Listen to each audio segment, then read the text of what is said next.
శ్రీమాత్రే నమః. నేను ఎన్నో చేశాను, అయినా ఫలితం ఏం లేదు, నా జీవితాన్ని ఏం పెద్దగా మార్చలేదు అని అనుకుంటాం కదా.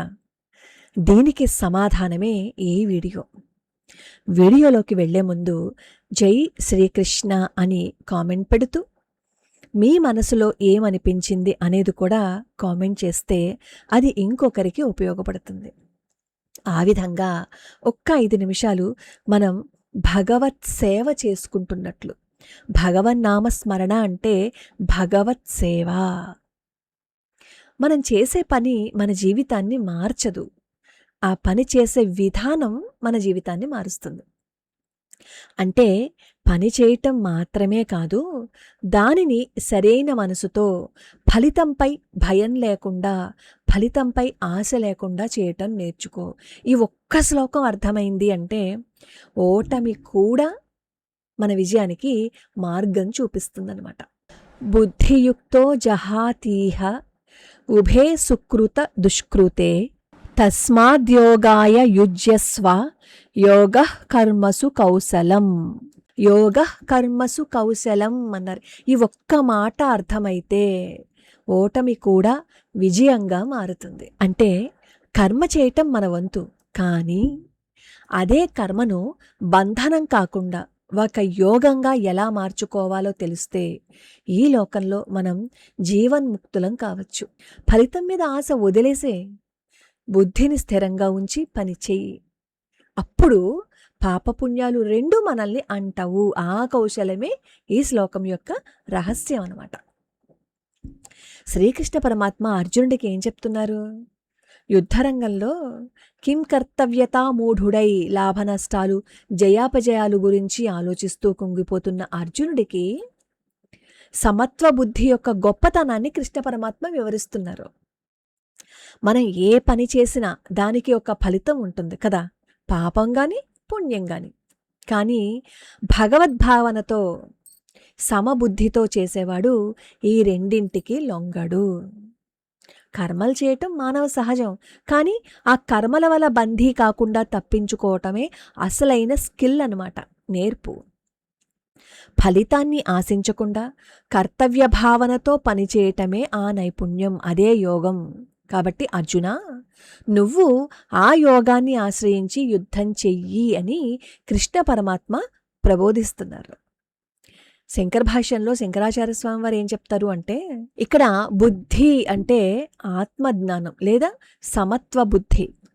ఈ బుద్ధి కలిగిన వాడు ఈ లోకంలో బంధకారణాలైన పాపపుణ్యాలు రెండింటినీ త్యజిస్తాడు. స్వభావరీత్యా కర్మలు మనుషులని బంధిస్తాయి, అంటే పునర్జన్మకి కారణమవుతాయి. కానీ ఈ కర్మలనే ఈశ్వరార్పణ బుద్ధితో సమత్వంతో చేసినప్పుడు అవి బంధాలు కావు. బంధాలు కావు సరే కదా, చిత్తశుద్ధిని కలిగించి మోక్షానికి దారితీస్తాయన్నమాట. కర్మలను బంధరహితంగా మార్చే ఈ తంత్రమే కర్మసు కౌశలం అని శంకరాచార్య స్వామి వారు చెప్పారు. నిష్కామ కర్మ ద్వారా సమాజ శ్రేయస్సు కోసం పోరాడాలి. అర్జునుణ్ణి యుద్ధం చేయమనటం వెనుక ఉన్న ఉద్దేశం అదే. పనిని వదిలేయడం గొప్ప కాదు, కానీ పనిలోనే యోగాన్ని చూడడం గొప్పతనం. ఇదే విషయాన్ని విద్యాప్రకాశానందగిరి స్వాముల వారు చెప్తారు. ఏమనంటే, ఒక విషసర్పం ఉంది, అది కరిస్తే ఏమవుతుంది? మరణం సంభవిస్తుంది కదా. కానీ నైపుణ్యం ఉన్నవాడు ఏం చేస్తాడు? విషసర్పం కనిపిస్తే చంపేస్తాడా? చంపడు. ఆ కోరలి పీకి విషం తీసేసి ఆ పామునే ఆడించి జీవనం సాగిస్తాడనమాట. కర్మ అనేది సంసార బంధాన్ని కలిగించే విషసర్పం లాంటిది, కానీ దానికి నిష్కామ బుద్ధి అనే నైపుణ్యాన్ని జోడిస్తే ఆ కర్మ యొక్క బంధించే శక్తి నశిస్తుందన్నమాట. ఫలితాన్ని దేవుడికి వదిలేసి చేసే పనిని ఏకాగ్రతతో చేయటం ద్వారా మానసిక ప్రశాంతత, చిత్తశుద్ధి లభిస్తాయి అని చెప్పి మనకి ఈ శ్లోకం గురించి విద్యాప్రకాశానందగిరి స్వాముల వారు చెప్పారు.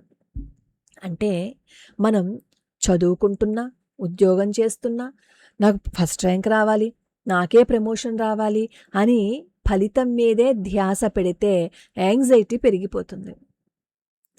ఈ రోజుల్లో పని ఒత్తిడి, డిప్రెషన్ పెరగడానికి కారణం ఏంటి? ఫలితం మీద అతిగా ఆశపడ్డమే.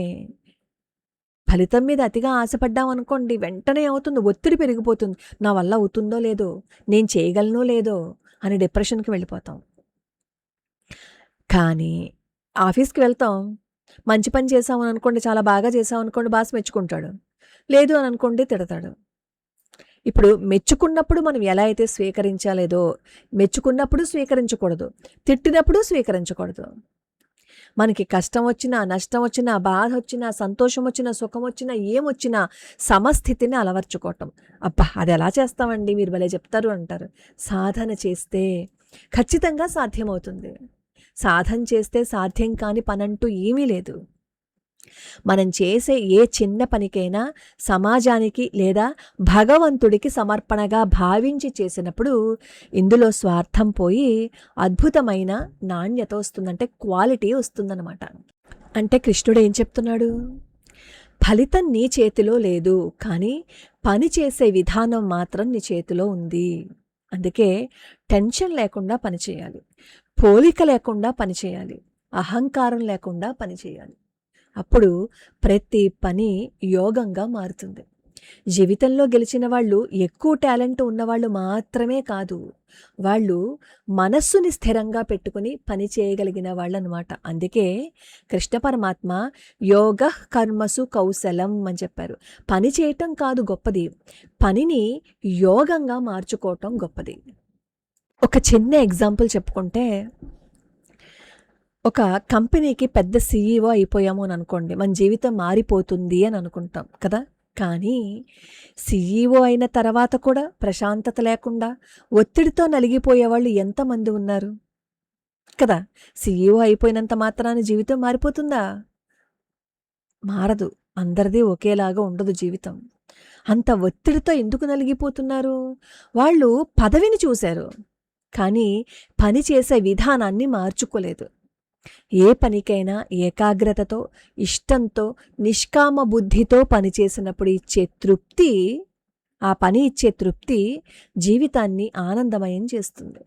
అందుకే పరమాచార్య స్వామి వారు చెప్తారు, నువ్వు ఏ పని చేసినా భగవంతుడితో లింకప్ చేసుకో. అలా లింకప్ చేసుకుంటే అప్పుడు నువ్వు బాధపడవు. ఇప్పుడు అన్నదానం చేస్తున్నావు అనుకోండి, నేను చేస్తున్నాను కాదు, నా చేత చేయించే ఈ బుద్ధిని నువ్వు పుట్టించావు, నా చేత చేయించుకునే అదృష్టాన్ని నువ్విచ్చావు. నేనా చేయగలను? నా దగ్గర డబ్బు ఉంటే మాత్రం నేను చేయగలనా? ఆ నేను అనేదాన్ని పక్కన పెట్టి నువ్వు చేయించావు, నీ వల్ల జరిగింది. అలా లింకప్ చేసుకోమంటారు. ఆఖరికి మనం శంకర మఠానికి డబ్బులు పంపిస్తూ ఉంటాం కదా. చాలామంది నాకు అంటూ ఉంటారు, రిషిట్ రాలేదండి అని. నేను పంపించానండి అని. మనమే ఎవరు అండి పంపించడానికి?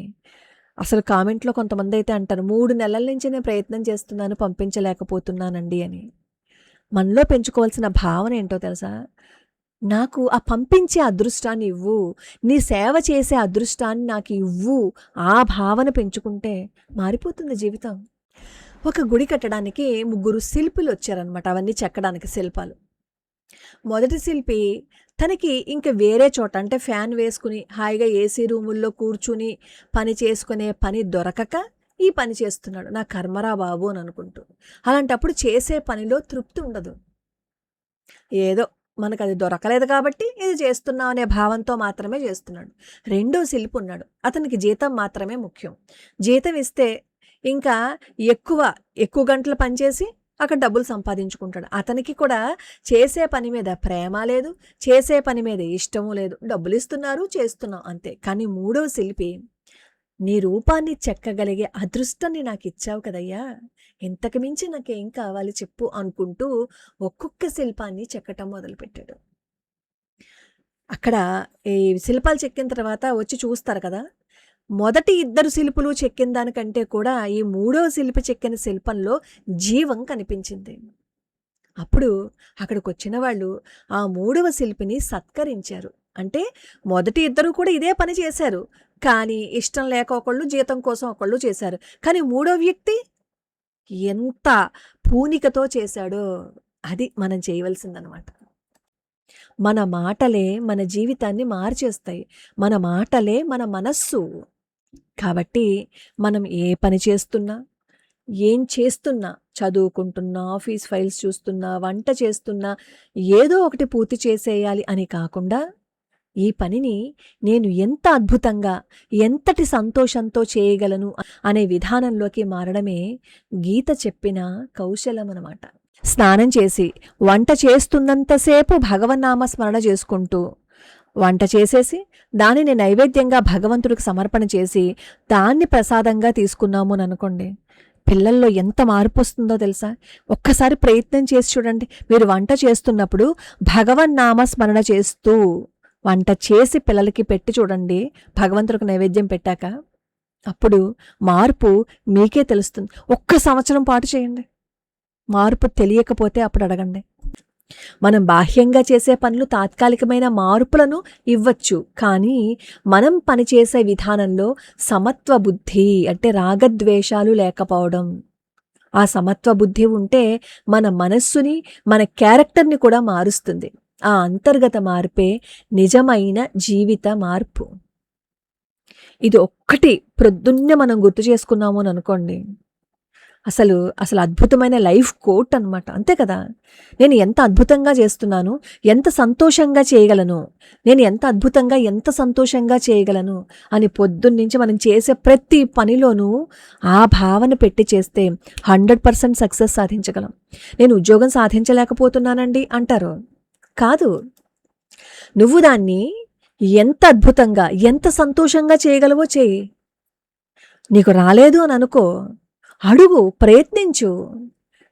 ప్రయత్నిస్తే సాధించలేనిది అంటూ ఏదీ లేదు. ప్రయత్నించిన తర్వాత నీకు ఉద్యోగం వచ్చిన తర్వాత ఆ ఉద్యోగంలో కూడా ప్రతిదాన్ని అంటి ముట్టకుండా ఉండడం నేర్చుకో. అది చాలా కష్టమే, అంటి ముట్టకుండా ఉండడం చాలా కష్టమే. కానీ సాధన సాధన సాధన భగవన్నామస్మరణ నీ మనసులో ఎప్పుడూ అలా జరుగుతూ ఉందనుకోండి, సమత్వ బుద్ధి ఖచ్చితంగా వస్తుంది. భగవన్నామస్మరణ చేసేటప్పుడు కూడా నేను చేస్తున్నాను కాదు, చేసే అదృష్టం ఇవ్వయ్యా స్వామి, నిన్ను తలుచుకునే అదృష్టం ఇవ్వయ్యా స్వామి అని ఆ భావనతో చేసి చూడండి, ఖచ్చితంగా మార్పు వస్తుంది.